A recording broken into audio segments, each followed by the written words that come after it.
신약 성경 히브리서 다음에 있는 야고보서입니다. 373페이지입니다. 제가 가진 성경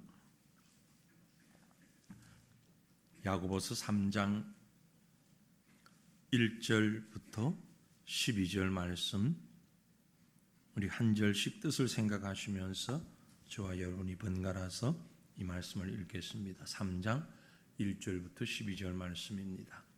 내 형제들아, 너희는 선생된 우리가 더 큰 심판을 받을 줄 알고 선생이 많이 되지 말라.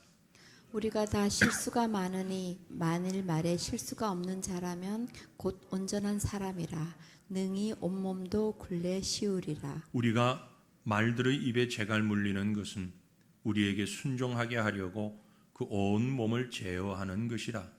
또 배를 보라. 그렇게 크고 광풍에 밀려가는 것들을 지극히 작은 키로서 사공의 뜻대로 운행하나니, 이와 같이 혀도 작은 지체로 돼 큰 것을 자랑하도다. 보라, 얼마나 작은 불이 얼마나 많은 나무를 태우는가.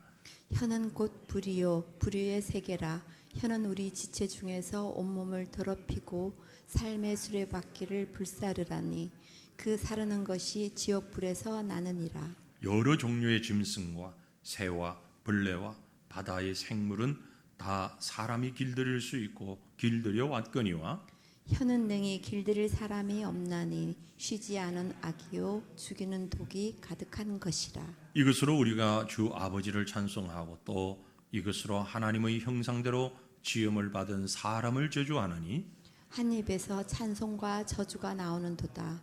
내 형제들아, 이것이 마땅하지 아니하니라. 샘이 한 구멍으로 어찌 단물과 쓴물을 내겠느냐. 내 형제들아, 어찌 무화과 나무가 감람 열매를, 포도나무가 무화과를 맺겠느냐. 이와 같이 짠물이 단물을 내지 못하느니라. 아멘. 하나님께서 이 땅의 생명체를 창조하실 때에 유독 우리 사람에게만 말할 수 있는 복을 주셨습니다.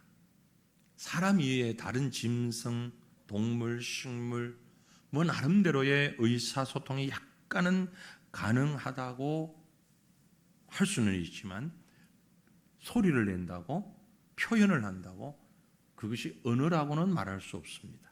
말이라고는 할 수 없죠.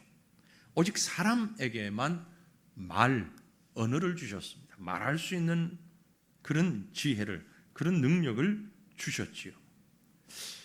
그런데 우리가 이 하나님이 주신 언어를 가지고 말로 서로의 유익과 고마움을 나누고 돕기도 하면서 유용하게 잘 쓰기도 하지만, 또 다른 한편으로 이 말 가지고 우리 삶을 더 어렵게, 고통스럽게 만드는 일에 사용하는 것도 사실입니다.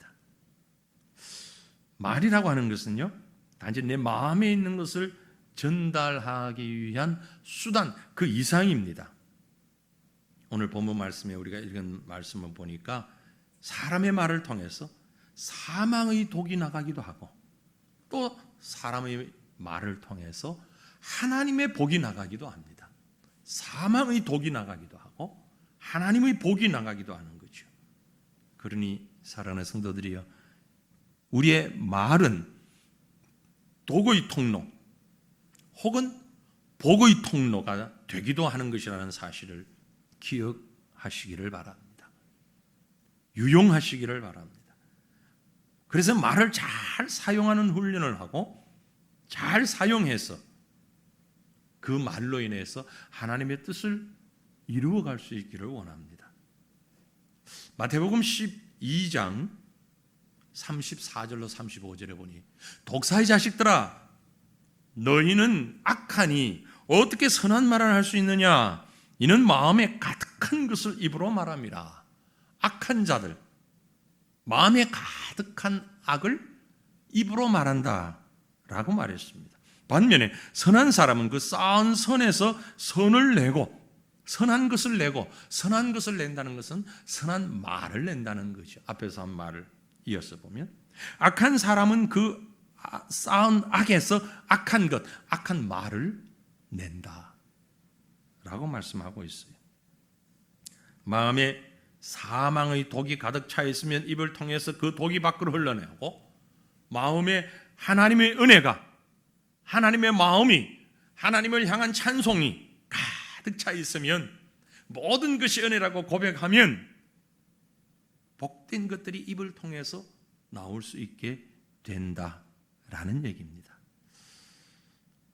그죠?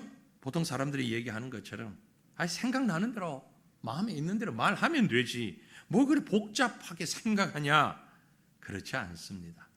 잠언 12장 16절을 보면 미련한 자는 당장 분노를 나타내고 슬기로운 자는 수욕을 참는다 그랬어요. 미련한 자가 입을 빨리 벌린다 이 말이에요.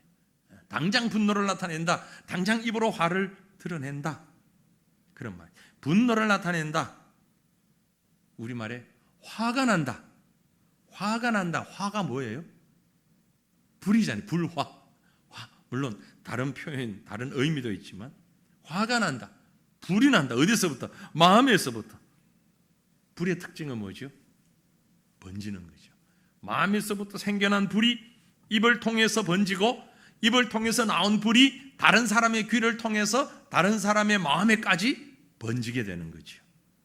그렇게 되면 우리는 대인관계가 불행해지고 하나님과의 관계도 어두워지고 우리 삶의 환경도 어렵게 되는 겁니다. 그래서 이 말의 위력이 참 많죠. 오늘 야고보서 3장 다 보질 않았습니다. 12절까지 봤는데 거의 이 3장의 내용이 말의 부정적인 기능, 이러한 것들을 이야기하고 있어요. 여러분, 우리 말 배웠잖아요. 그렇죠? 태어나면서부터 방법이 조금씩 다를 뿐이지 우리는 말을 배웠습니다. 외국에 가면 외국어를 배웁니다. 우리가 외국어를 잘 못 배우는 이유가 생활하지 않기 때문에, 그렇죠? 한국 이 상황에서 우리가 영어를 참 많이 배우잖아요. 요즘 초등학교 아니 유치원 때부터 영어를 배우는데, 그럼에도 불구하고 영어가 자신 없고 잘 안 되는 게, 우리 지금 아이들은 그렇지 않지만 여기 계신 기성세대들은 말을 먼저 배우지 않고 문법을 먼저 배웠어요. 글을 먼저 배웠어요. 저를 포함한 우리 모두가 글을 먼저 배우다 보니까 언어가 안 되는 거죠. 그죠? 말을 먼저 배워야 되는데, 제가 여러분이 잘 못하는 제3국어를 하잖아요. 선교지 언어를 하는데 그 배우면서 생각했던 게 그거예요. 이렇게 배워야 되는구나. 글을 먼저 배우지 않았어요. 3개월 동안은 말만 배웠어요. 어학원에 가서. 글을 안 가르쳐줘요. 말만 가르쳐줘요. 그래서 어느 정도 말이 된 다음에 글을 가르쳐줘요. 이걸 왜 몰랐지? 이론만 알고 잘 몰랐어요. 훨씬 빨라요, 그게. 말을 먼저 배우는 거예요. 우리 애들 보세요. 엄마, 아빠, 맘마 줘? 배고파? 물 줘? 다 말부터 배워요. 이제 100일 된 애 붙잡고 글자 가르친 사람 있으세요? 없잖아요. 말을 가르쳐. 말을 잘 가르쳐야 됩니다. 잘 배워야 됩니다. 우리는 어떤 말을 어떻게 배워야 할까요? 믿음의 언어를 배워야 합니다. 성도의 언어를 배워야 합니다. 어떻게 해요? 오늘 말씀에 선생이 되지 말라 그랬어요. 우리 성도들에게 선생 되지 않기를 바랍니다. 선생이 되지 말라. 무슨 말입니까? 이 말이 1절 말씀에 보면, 내 형제들아 너희는 선생된 우리가 더 큰 심판을 받을 줄 알고 선생이 많이 되지 말라. 자, 이 말씀 누구에게 한 얘기예요? 내 형제들아. 불신자 보고 한 얘기 아닙니다. 초신자 보고 한 얘기도 아니에요. 이미 교회 안에 들어와 있고, 이미 신실한 믿음 생활을 하고 있는 성도들을 향해서 한 말입니다. 그래서 내 형제들아 라고 얘기하고 있죠. 믿음의 사람들에게 하는 말입니다. 그리고 그 내용은 선생된 우리가 더 큰 심판 받을 줄 알고, 선생이 되긴 되는데 많이 되지 마라. 조금만 하면 된다. 많은 사람이 다 선생이 될 필요는 없다. 선생은 누굽니까? 그럼 아무도 선생 되지 말라는 얘기는 아니잖아요. 이 말의 의미는 숫자를 따지는 것 아니다. 몇 %만 선생이 되라. 카트라인을 정해서 그 정원을 결정하겠다는 얘기가 아니잖아요. 그죠? 많이 선생되지 말라. 선생이 많이 되지는 말라. 그 얘기는요, 영향력이 큰 자가 누구냐? 앞에서 가르치는 자인데, 뭐 지금으로 보면 목회자인 저를 얘기하겠죠. 참 두렵고 떨리는 마음으로 이 말씀 받습니다. 선생 되지 말라. 이 말은 특정한 직분만을 얘기하는 게 아닙니다. 뭐 직분을 포함하고 있지만 일반 성도라 할지라도, 다른 직분을 가진 자라 할지라도 선생이 된다는 얘기는 가르친다는 얘기, 가르치는 자라는 말이잖아요. 설교뿐만이 아니고 일상생활에서도 가르치는 자, 가르치는 자의 위치에 섰다고 생각하고 말하지 말라 이 말이에요. 우리 주변에 보면 누구라고 말하지 않아도 그 사람 하고 각각 생각하는 사람이 있을 수 있겠습니다만, 누구는 얘기를 하면 꼭 가르치려고 든다 이렇게 표현하는 사람들이 있죠. 그 사람 꼭 가르치려고 들어. 그렇게 하지 말라는 얘기예요. 자, 우리 스스로를 한번 이렇게 돌아보십시오. 나는 다른 사람, 나도 모르게 다른 사람을 가르치려고 드는 사람은 아닌가? 똑같은 말을 해도, 똑같은 표현을 해도 아마 여기서는 제가 상당히 많은 그런 부분이 있을 거라고 저는 생각을 하는데요. 우리가 참 유의해야 되는, 교사 되지 말라는 얘기 아닙니다. 주일학교 교사 하지 말라, 그런 말 아니에요. 이 말씀 보세요. 나 교사 안 할래요. 그러지 마세요.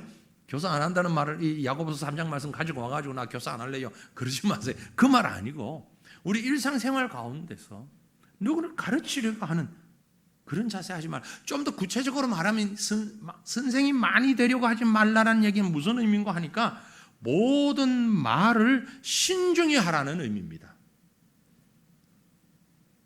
선생이든 가르치는 자든 중요한 건요, 책임이 동반된다는 거잖아요. 그래서 말을 신중하게 하라는 얘기입니다. 사람들은 누구로부터 배워야 하고 누구에게 가르쳐야 하는가를 잘 압니다. 그래서 누구에게 배웠는가를 매우 중요하게 생각합니다.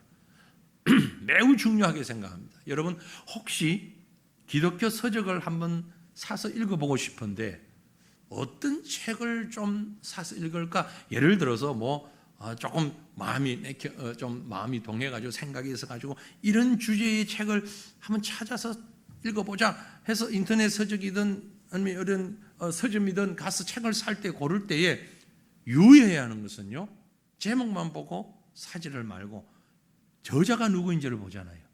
그 저자를 보는데 누군지 모르겠어. 그럴 때는 중요한 게 뭐예요? 이 저자가 어떤 신학교 혹은 어떤 학교를 졸업했는가를 먼저 보는 거예요. 그래서 그 신학교나 그 배운 곳이 믿을 만한 곳이다. 그럼 1차적으로 그 책을 신뢰할 만한 거예요. 그런데 이 사람이 공부한 학교가 말이 많은 학교다. 그러면 일단 그 책을 안 사는 게 좋아요. 그 내용에서 다 이렇게 묻어 나오거든요. 그래서 저자의 학력을 봅니다. 대부분의 책들이 그것서 학력을 기록해 놓은 것이 학력 자랑하려고 하는 게 아니고, 나는 여기에서 배웠습니다. 그 말은 나는 이런 부류의 신학을 배웠고 내가 가진 신학은 이런 부류입니다를 얘기하는 거예요. 누구에게서 배웠느냐 매우 중요합니다. 우리도 마찬가지예요. 가르쳐야 하는데 가르치기 위해서 어디서 무엇을 배웠느냐 매우 중요합니다. 그러므로 가르치는 자세보다는 배우는 자세가 훨씬 유익하다 이 말씀이에요. 잘못된 배움을 가지고 그걸 가르치려고 하면 나도 망하고 다른 사람도 망하는 거예요.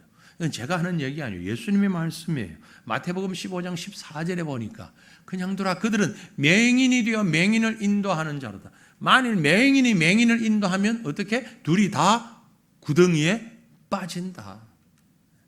앞을 보지 못하는 사람이 또 다른 앞을 보지 못하는 사람을 인도하면 둘 다 보지 못하니까 잘못된 곳에 갈 수밖에 없다는 거죠. 그러므로 인도하는 자에게는 따라가는 자보다 몇 배의 부담이 있습니다. 책임이 있습니다. 그래서 할 수만 있다면 인도를 해야 하는데 바르게 인도하는 자가 되어야 한다. 다른 얘기를 하면 무책임한 선생이 되지 말라 그 말이에요. 책임을 질 수 있는 선생이 되라. 그래서 선생된 자는 아까 1절에 더 큰 심판을 받게 될 줄 알고 라고 얘기했잖아요. 더 큰 심판을 받을 줄 알고 책임을 지고 사명감 가지고 얘기를 해라. 신중하게 말하라 라는 얘기입니다. 제가 자주 말씀드렸잖아요. 하나님이 우리에게 2개의 귀를 주시고 1개의 입을 주신 것은 듣는 걸 말하는 것보다 2배로 하라는 얘기다.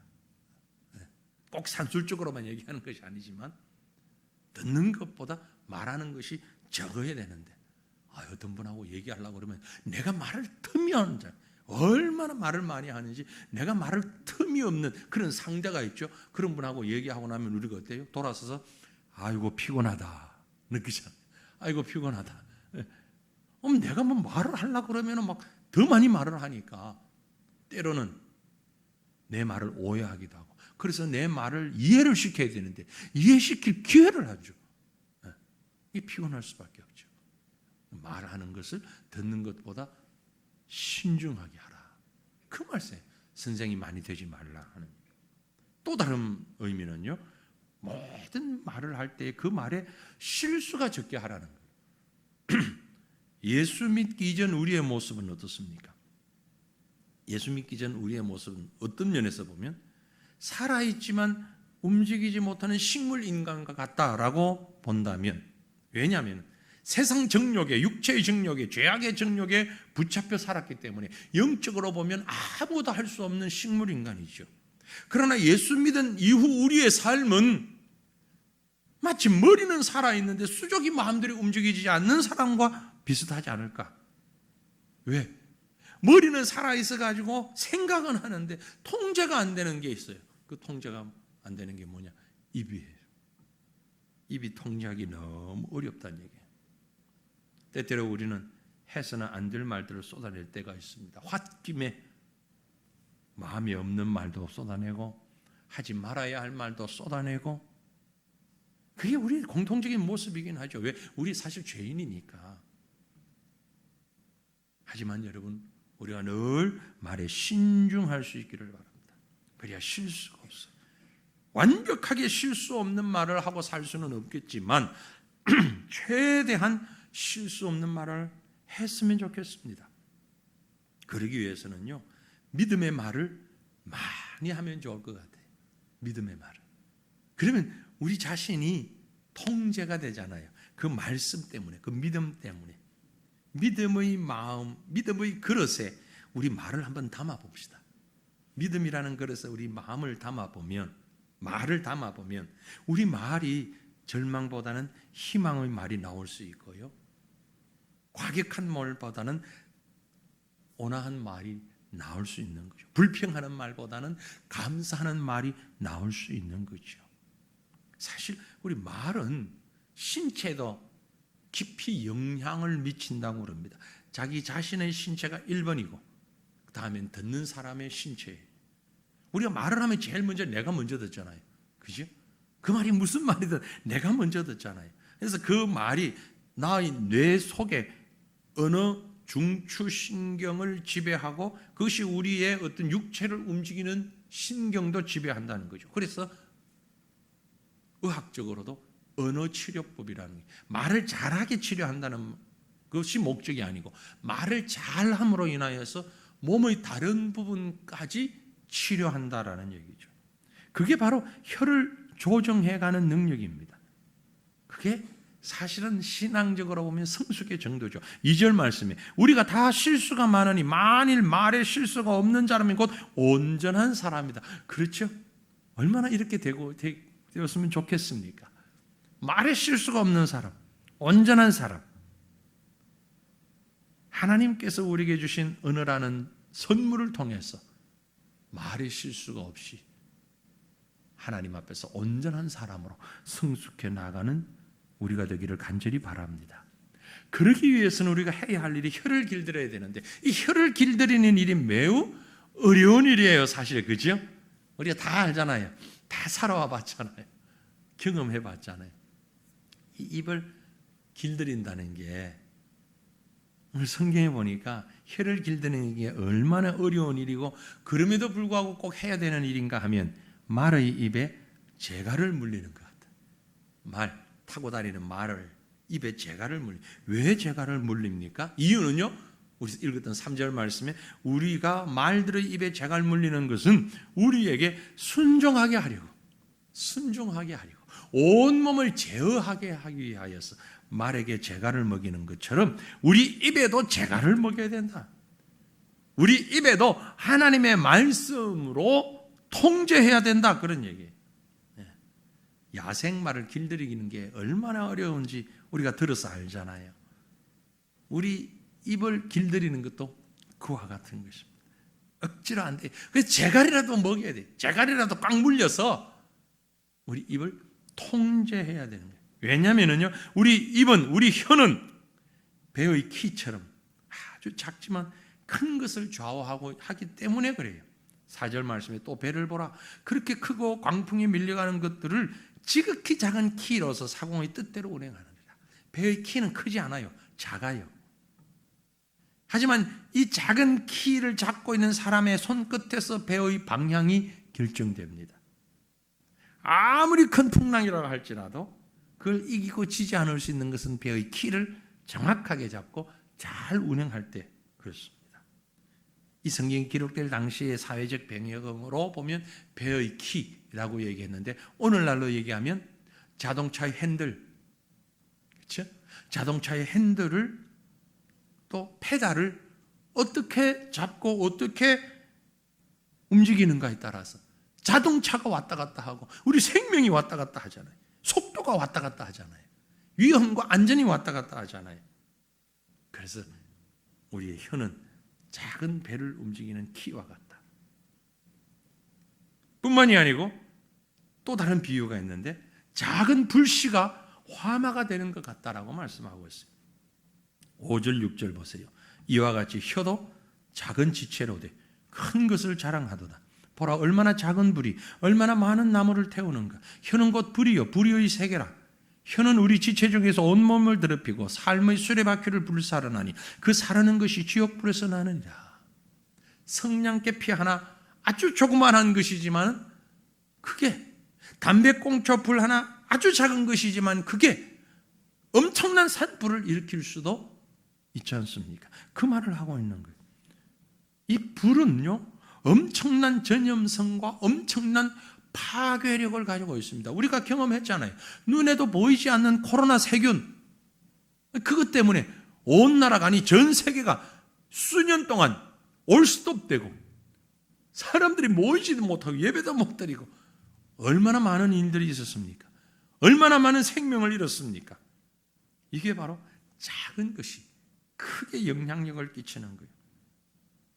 우리 입에서 나오는 말이 작은 말이라도 혹은 적은 말이라도 소리가 작든 양이 적든 그 조그마한 것이 얼마나 큰 영향력을 미칠 수 있는지 끼칠 수 있는지 들릴동 말동 속삭이는 것 같은 작은 목소리를 했다 할지라도 그 말의 내용과 성격에 따라서는 엄청난 파장을 몰고 올 수도 있고 단 5초밖에 안 되는 말이라 할지라도 짧은 단어라 할지라도 그것이 전 인생을 뒤집어 놓을 수도 있는 것이 우리의 언어 아닙니까?